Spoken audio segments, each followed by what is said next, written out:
ભરૂચ જિલ્લા કોર્ટને બોમ્બથી ઉડાવી દેવાની ધમકી મળતા દોડધામ મચી ગઈ હતી। ઉચ્ચ પોલીસ અધિકારીઓએ બોમ્બ સ્ક્વોડ અને ડોગ સ્ક્વોડની મદદથી ચેકિંગ હાથ ધર્યું હતું। સુરત જિલ્લા કોર્ટને બોમ્બથી ઉડાવી દેવાની ધમકી મળ્યા બાદ હવે ભરૂચ જિલ્લા કોર્ટને પણ આવી જ ધમકી મળતા તંત્રમાં હડકંપ મચી ગયો છે। ભરૂચ કોર્ટના અધિકૃત ઈમેલ આઈડી ઉપર અજાણ્યા ઈસમ દ્વારા ધમકીભર્યો ઈમેલ મોકલવામાં આવ્યો હોવાની માહિતી મળી છે।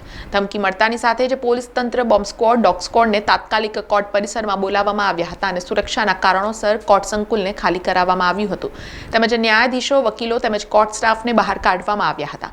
ત્યારબાદ બોમ્બ સ્ક્વોડ ડોગ સ્ક્વોડ દ્વારા કોર્ટના તમામ રૂમ પરિસર અને આસપાસના વિસ્તારોમાં સઘન ચેકિંગ કરાયું હતું। પ્રાથમિક તપાસ દરમિયાન કોઈ શંકાસ્પદ વસ્તુ મળી નથી તેમ છતાં સુરક્ષા વ્યવસ્થા વધુ કડક બનાવવામાં આવી છે। સુરક્ષા અને સલામતીના ભાગરૂપે કોર્ટ સંકુલને અડીને આવેલા કલેક્ટર કચેરી મામલતદાર કચેરી સહિતના સરકારી સંકુલ ખાલી કરાવવામાં આવ્યા હતા।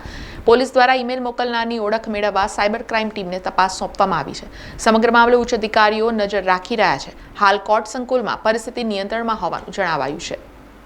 બ્રાન્ચમાં કોઈ અજાણ્યા ઈસમ દ્વારા એવો મેલ કરવામાં આવ્યો છે કે સમગ્ર ભરૂચ બિલ્ડિંગને બોમ્બથી ઉડાડી મૂકવામાં આવશે તેવી સૂચના અમોને તથા અમારી ટીમને મળતા અમે બધાએ ભેગા મળીને સમગ્ર કોર્ટ બિલ્ડિંગ ખાલી કરાવી દીધું છે અને દરેક પક્ષકાર અને વકીલ મિત્રોને સૂચના આપેલી છે કે જ્યાં સુધી પ્રશાસનની કોઈ આગવી સૂચના ન આવે ત્યાં સુધી કોઈ કોર્ટ બિલ્ડિંગમાં પ્રવેશ કરવો નહીં। અત્યારે કોર્ટ બિલ્ડિંગમાં એસપી સાહેબ તેમની સમગ્ર ટીમ લઈને હાજર છે અને બોમ્બની શોધખોળ ચાલુ છે।